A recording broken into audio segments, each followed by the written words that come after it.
Okay, I'm sure I know what you're thinking. Oh, look, it's something else for Chris to start up and not follow through with and all that kind of stuff. But I've decided that I'm just not gonna make any kind of promise to myself or to you guys that this is gonna become a regular thing.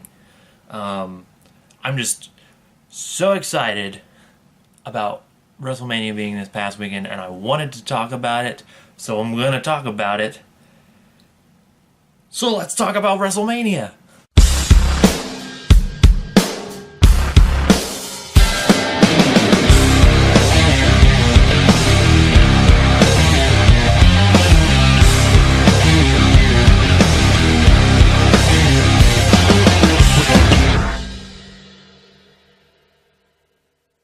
Hey everybody, KZaboy88, Chris if you prefer, and welcome to just talking about WrestleMania 34.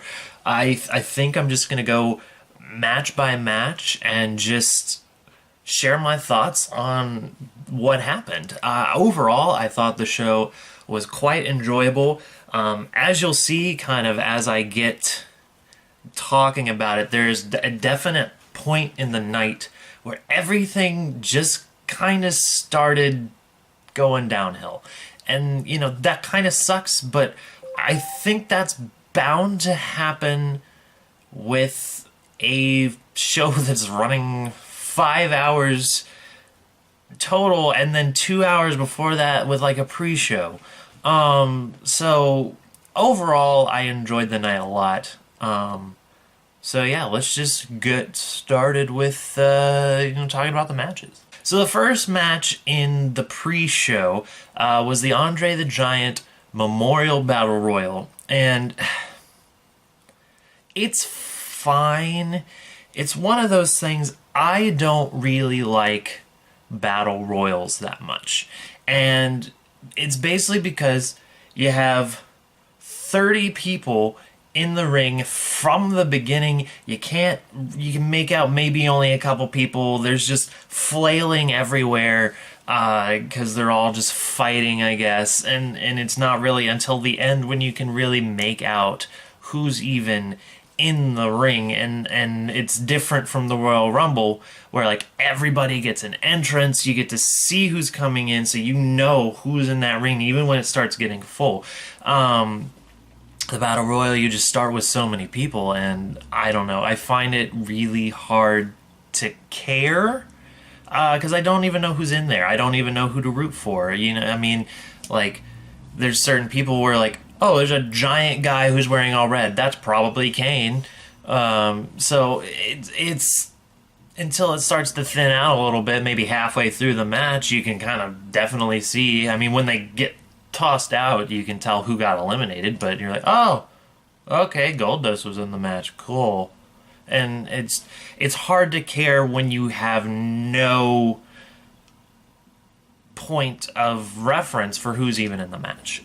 But the ending was interesting. It got down to Matt Hardy, Mojo Rawley, and Baron Corbin. So you had the two of the previous winners, and then Matt Hardy, and all at once the screen went, spooky, and Bray Wyatt was suddenly in the ring after having been tossed into like a reincarnation, and I guess he's with Matt Hardy now, which works, I guess. He helped him win, so Matt Hardy won.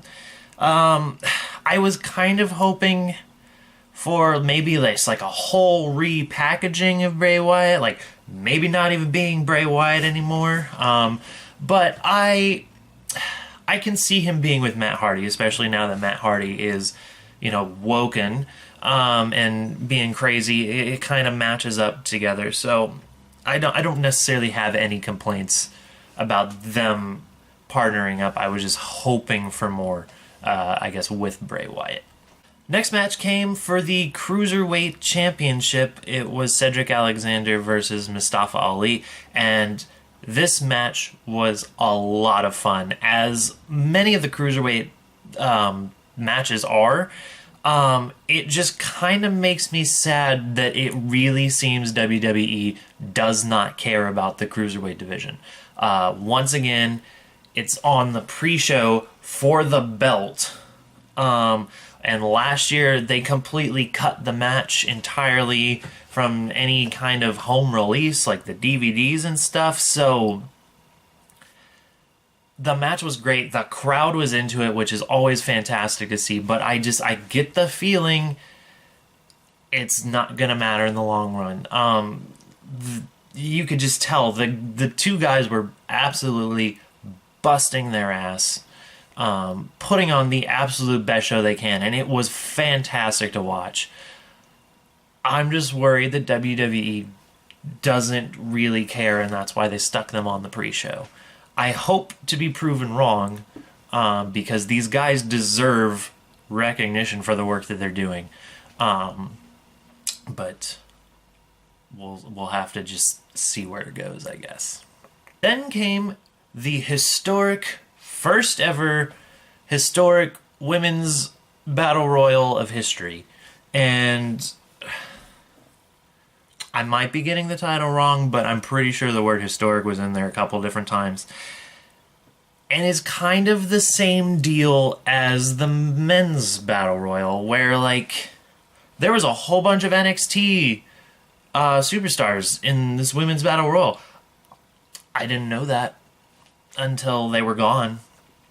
But this one was also really weird, because they were like, okay, it's time for the women's battle royal.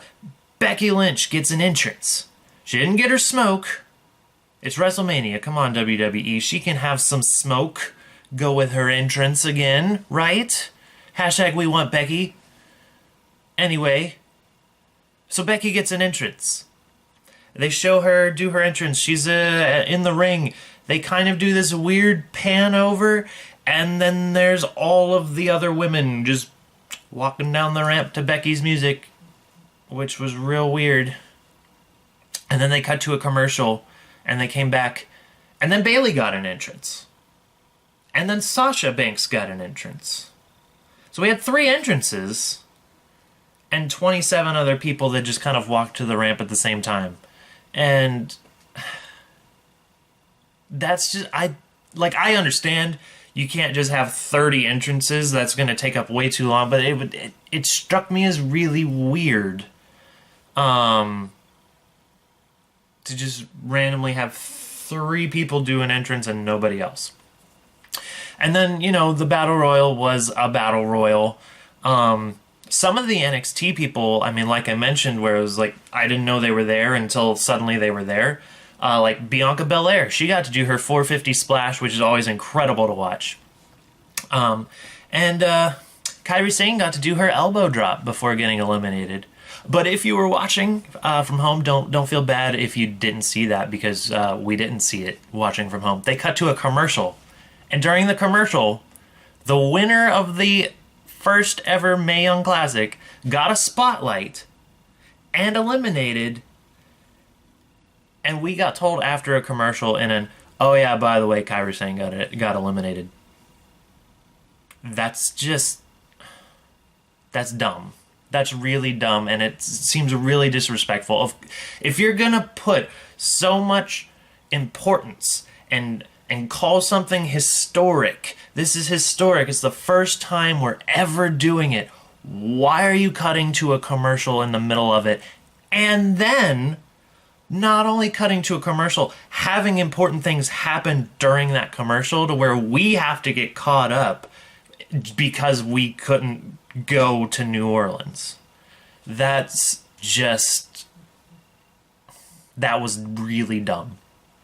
The ending, however, did kind of progress some storyline, though.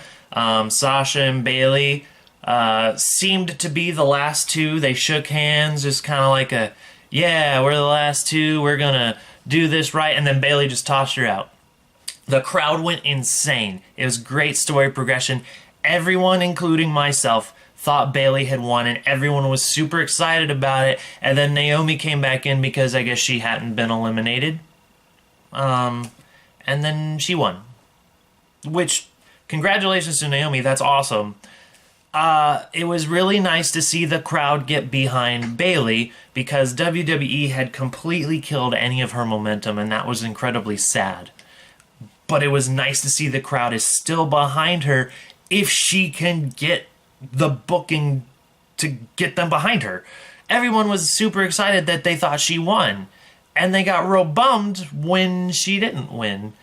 So I think that means good things could be in store for Bayley, and I like the progression of the storyline of her and Sasha. I mean, potentially down the road they're going to have a match, and it's going to be absolutely fantastic, just like it was back in NXT. But I don't know. It was a battle royal with an interesting ending. That's what it was. So then the show proper started with Seth Rollins, Finn Balor, and The Miz for the Intercontinental title, and what a way to start the show. First off, I just gotta give a quick shout out to Seth Rollins. He's dressed as a White Walker coming down to the ramp, including the bright blue contacts. Game of Thrones nerd in me was flipping out. But his song hits, everybody's going crazy. The song gets to the little burn it down, and just everything was on fire. So it was so cool. Nerd moment, I suppose, but I love pyrotechnics. I love when WWE uses pyrotechnics. It's kind of seeming like they're only going to use it at WrestleMania now, which is kind of sad. But that, man, what a way to be like, yeah, we're using pyro, guys. Like, fantastic entrance for Seth Rollins. The match itself was so much fun. Finn Balor, Seth Rollins are incredible athletes. They play off of each other really well, and The Miz played his role too. He's not necessarily as flippy, jumpy, whatever as the other two, but he played his heel character incredibly well, taking advantage of them being so athletic to try and use them wearing each other out to try and get the pinfalls. I'm looking at my notes. Sorry. But yeah, the whole thing was just fantastic. Great way to start everything. Seth Rollins won after some double curb stomp nonsense. There was a bunch of reversals, everybody hitting finishers, and then hitting them while they're piled on top of one another. So Seth Rollins hits the curb stomp a couple different times on The Miz, and he picks up the title, and just fantastic way to open the event. It was high energy, everyone was into it. Great stuff. The next came Charlotte versus Asuka for the SmackDown Women's title. Going into it, had almost no doubt that this was going to be phenomenal, and it may very well be the match of the night for me. It was fantastic. They were doing stuff that we haven't seen either of them do before. There were counters off of the top rope. Asuka countered a moonsault into her own maneuver and then almost scored a pinfall with it. It was just absolutely unreal. And then the interesting bit came at the end.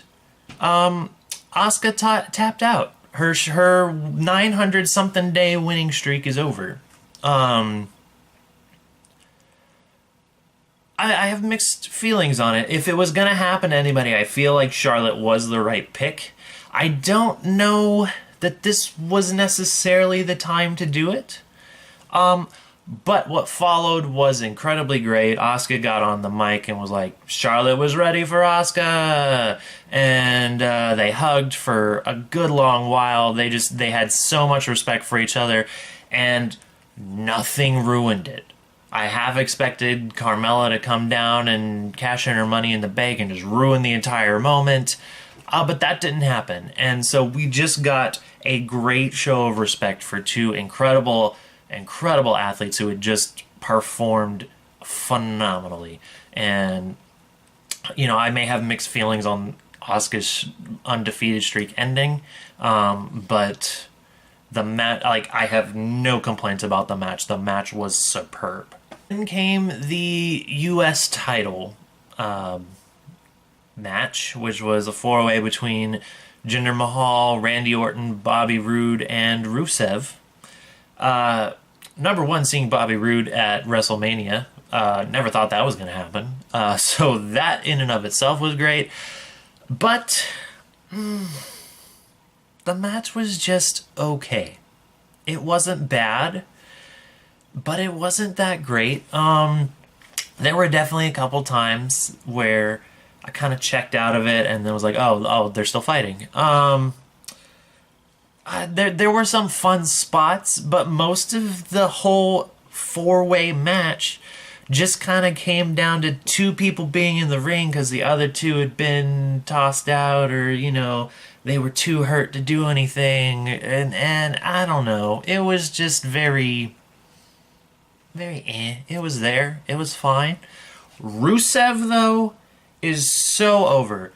The entire arena was chanting Rusev Day. How good did that feel to be Rusev in the middle of this ring, having like 75,000 people chanting it's Rusev Day, and then Jinder Mahal beat him.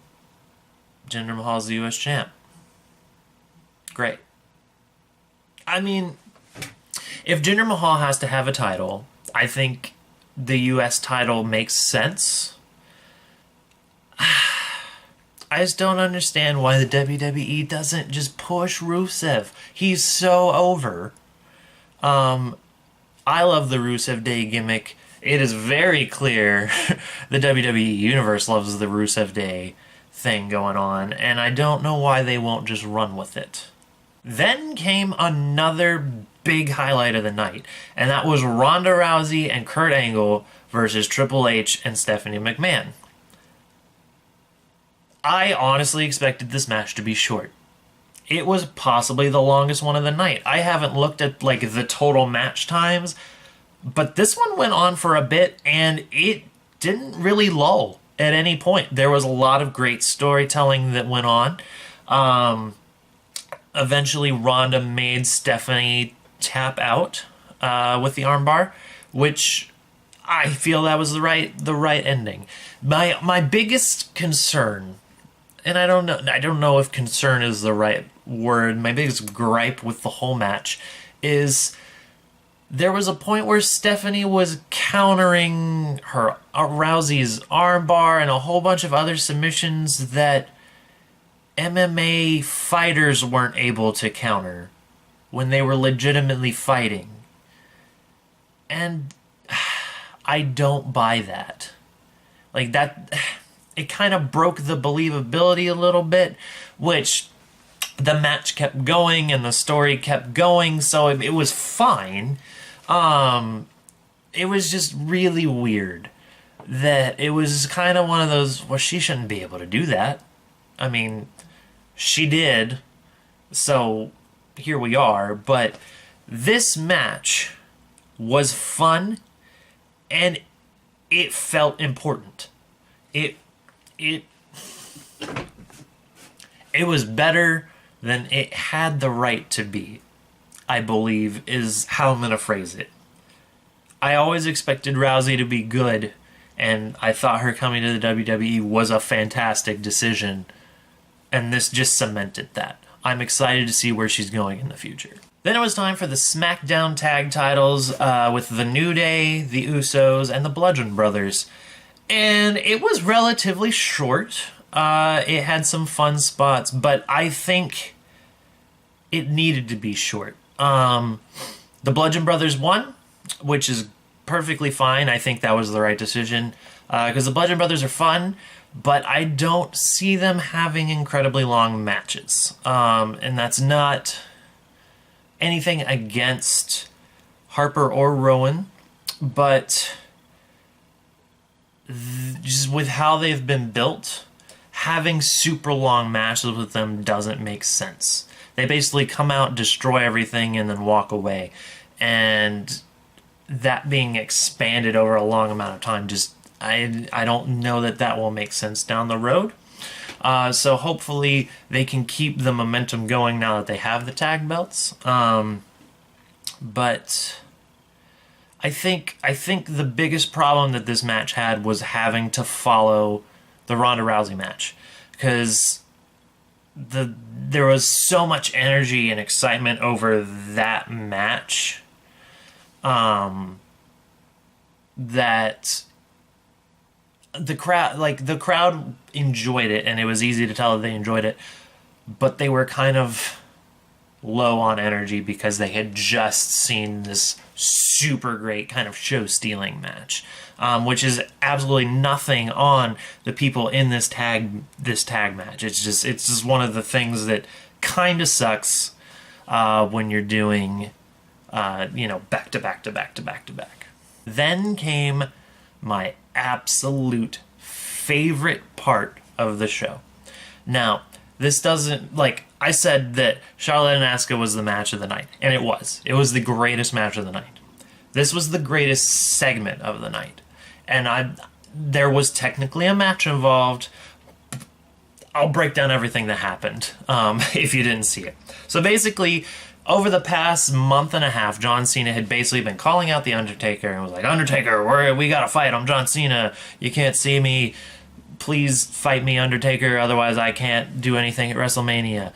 And The Undertaker just never said anything, never showed up. And so John Cena had just been sitting in the crowd. They had just occasionally shown John Cena sitting in the crowd as an audience member, which was fun because, a lot of the times he was interacting with kids or whatever, but he was just in the crowd watching. And then I think it was after the Charlotte and Asuka match, this ref randomly was running down the ramp, which looked incredibly out of place. But then we saw him jump the barrier and go talk to Cena, and it just kind of... We didn't hear what he was saying, but Cena suddenly looked like a kid had just been told he was going to get to go to Disney World. And he jumped the barricade and just booked it up the ramp. And then we didn't see him until this point. And he comes out, he's in his ring gear, he's John Cena-ing it up, he's getting the crowd pumped, and then he's sitting there waiting. And another ref comes down, and he's like, sorry, man, it's not going to happen. So basically, I think we were led to believe the first ref told him, Undertaker's here, you got a match. So he came down, and then this ref was like, sorry, man, I guess the other guy was wrong, you don't have a match. And so Cena looked really bummed, and then the lights went out. So everyone was losing their minds. I was sitting there on the edge of my seat, and there's a guitar chord, and Elias walks out with his guitar, and oh my gosh, the crowd turned on him so fast. It was fantastic, and he ate it up. He walked down the ramp towards Cena. He just was kind of like, oh, I wasn't who you were expecting, and then he just kind of like criticized The Undertaker, and then he sang a song. John Cena was just like, man, this is stupid, and he left. And then Elias kind of insulted the crowd, so John Cena came back. He was like, nah, I'm going to kick your ass now. And then he did, and they hit his music, and John Cena did his little pose, and he was like, I guess that's all I get to do today, guys. And so he started walking up the ramp looking kind of sad, but his music was playing, so he was kind of like, yeah, high-fiving some of the kids, but he was like, man, this isn't what I wanted. And then the lights went out again. And a spotlight came down in the ring, and in the middle of the ring were The Undertaker's hat and gloves that he had left in the ring at the end of WrestleMania last year. Then some lightning came down, there was an explosion in the ring, and the spotlight was gone. The spotlight came back up, and the ring was empty again. The lights went completely out, and The Undertaker's gong hit. And The Undertaker made his 15-minute entrance down to the ring. And, man, last year, I thought The Undertaker was done. It was perfect way to end it, like leaving his gear in the ring. I didn't want to see him at WrestleMania. I was sad that Cena was calling him out. And good Lord, that gong hit, and I got up of from where I was sitting, and I was clapping. My wife was like, what are you doing? And I was like, that was just perfect. It was perfect. And then The Undertaker got to the ring. John Cena looked like a deer in the headlights, and then The Undertaker beat him in like less than 2 minutes. Fantastic storytelling. Cena had spent all this time calling out The Undertaker, and since he had never heard anything, he did absolutely nothing to prepare himself, and then suddenly, there's the dead man, and he can't do a thing. This legendary performer is right in front of him, and he can't do a thing, and just gets defeated in like 2 minutes. The Undertaker walks out. Oh my gosh. So good. So good, so good, so good. I don't know that this necessarily means that The Undertaker is back, like, for good or whatever, and quite frankly, I don't think he should come back for good. I think if this was the last time we see The Undertaker, that's great. He's back on top of the mountain. He did a little spooky thing. He did an Undertaker thing. And then he beat John Cena. And he's got nothing else to prove at this point. But, man, that was so much fun to watch. Then came Daniel Bryan's return to the ring. Not quite how we all wanted to picture it happening in our mind, but Daniel Bryan and Shane McMahon against Sami Zayn and Kevin Owens. And I thought they ruined it immediately. They kind of attacked him before the match. Zayn and Owens attacked Bryan and McMahon before the match started. They brought a stretcher out. They really made it seem like Daniel Bryan had gotten hurt. And I'll give them kudos because they had me worried. Because they did the thing that they tend to do when someone's legitimately injured, and they did not show him on camera.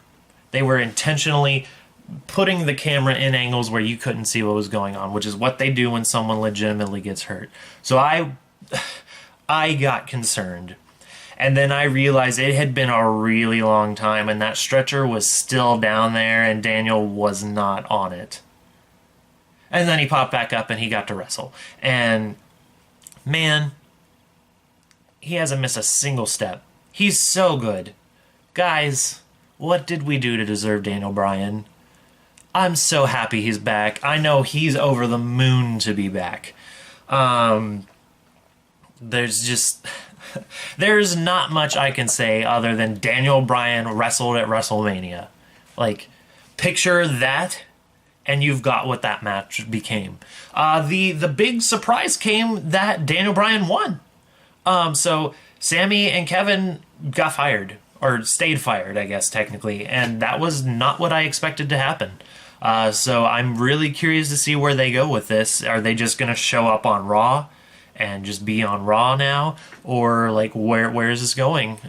So that's really interesting.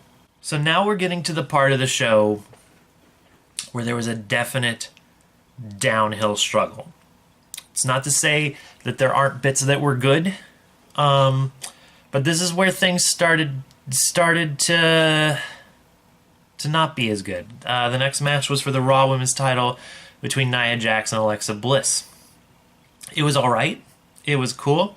Nia Jax won, which was the right call after some actually really good building and flipping Nia to be the face in this situation, overcoming the body shaming and the bullying. It was really powerful to see. But it was really hard to follow everything that came right before them, and that's, like, again, just like with some of the matches earlier, like, that's no fault to the performers. It just kind of happens when cards get stacked. But yeah, Nia's the champion, which is going to be really interesting going forward. But that was kind of the last highlight, which sucks, because the next match was AJ Styles versus Shinsuke Nakamura. Why am I saying that this match wasn't very good? I don't know what exactly happened, but everything felt off. There were still really good moments, and they have really good chemistry together. They had even built this match incredibly good. I don't know if they just got in a time crunch. I don't know what happened, but it was not what it should have been with these two being involved. I mean, like I said, there were some really cool like reversals of each other. I even in the intro, I had a bit where AJ went for the phenomenal forearm, and Shinsuke caught him and took him down into a driver, and like there were some cool spots and cool highlights, but the whole thing just felt kind of draggy and not super impressive, which was sad. So I don't know who exactly ended up dropping the ball on this. I don't know if maybe I overhyped myself, if they overhyped it. Time constraints, I'm not sure what happened here. But it definitely wasn't what it should have been. But the ending was really good. Shinsuke Nakamura turned heel. And that's gonna be great. And he did it in such a way it looked like they were having that show of respect that Asuka and Charlotte had. Shinsuke was on his knees presenting AJ his title, and then he just, boom, right in the nuts. And then he started just kicking him and like yelling at him in Japanese, and that was fantastic. And I wish the whole match had been that caliber of excellent, because that heel turn was fantastic and the crowd instantly hated him. Oh my gosh, instantly booing. And I don't remember the last time someone had an instant heel turn and instantly had that much crowd hate towards them. That was fantastic. Like I said, I just wish the whole match had been able to get me that excited. Then came the Raw Tag Team titles, which seems like a really weird place after having one of the main events. But it's Braun Strowman and a mystery partner against Sheamus and Cesaro. And finally, we got to see who Braun Strowman's mystery partner was. Who was it, you might ask? It wasn't anybody that you could think of. Not a single person you could think of. Because Braun got on the mic, he was like, "You want to know who my tag team partner is? It's one of you!" And then he goes into the crowd, and he picks a 10-year-old boy named Nicholas. And then Braun Strowman defeats the Bar basically by himself. So Braun Strowman and Nicholas are your Raw Tag Team Champions. What? Okay. I also can't lie. I had a stupid smile on my face the entire time because you could tell Braun Strowman was having the absolute time of his life with this kid.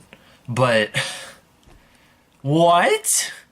Like, I don't feel like it diminishes the titles or anything like that. Like, I've seen people say that they think it diminishes the titles. I don't think that. But it was weird. Like I said, I smiled the entire time. But it was kind of weird. But I guess we'll see what happens. I don't think Nicholas is about to become a full-time WWE superstar. So I guess we'll see what happens with that. Then came the main event. Brock Lesnar and Roman Reigns for the Universal Championship. It wasn't good. It wasn't good at all. And part of what made it not good was the crowd. I understand not enjoying things. I understand wanting to voice your displeasure. But the crowd absolutely ruined anything that this match could have been. There was literally nothing that these guys could do that the crowd would have enjoyed. The story wasn't even that bad. They were telling a decent enough story. Roman was doing great work. I enjoy Roman Reigns, personally. I really do. I understand why he gets the flack and the hate that he does. I enjoy him personally. But good lord. Like, they were shouting boring, they were shouting this is awful, they were shouting CM Punk, they were shouting anything they could to not be involved in the match. They did not care. And that was sad. Because it killed any momentum that the show had had up to that point. And, okay, also, did Roman Blade, because, okay, I'm pointing over here, the picture's over here. Look at this. That's a lot of blood. That's a lot of blood. Like, I haven't seen anybody really questioning it. People are saying that it's Brock's elbow, just busted him right open. And if that's the case, that's the second time since Brock came back that his elbow has just completely destroyed someone's head, and that's not good. It really did look like a blade job, though, and I'm really curious to see if here in the near future they have to change the rating of WrestleMania to TV-14 because of the amount of blood coming out of Roman's head. Like Eddie Guerrero, I don't remember the pay-per-view now that I'm trying to talk about it, of course, but it's JBL and Eddie Guerrero, and Eddie did a blade job, but he hit an artery and so much blood came out they had to change it to a TVMA rating after it had aired. So I'm wondering, with the amount of blood that was coming out of Roman's face, if they're going to have to make it not PG simply because of that. Honestly, I felt... Okay, I already said the match wasn't good because it wasn't that great. But what killed him more than anything was the crowd, man. I can't imagine paying the amount of money to go see WrestleMania and just single-handedly trying to sabotage a match like that. I understand wrestling fans are hard to please or whatever, but it was incredibly disrespectful to the performers involved. They were trying their damnedest. Like, Roman's literally entirely covered in blood, and they were chanting for CM Punk. Like, I miss him too, guys, but that's not what's going on in front of you. So yeah, WrestleMania 34. Like I said, overall, I enjoyed the show. I do kind of think it went on entirely too long, because if you started at the pre-show, that was like 7 or 8 hours just straight. And that's a long time. But overall, I mean, the show had some incredibly great moments. And, I mean, it's a solid show. Solid show from start to finish.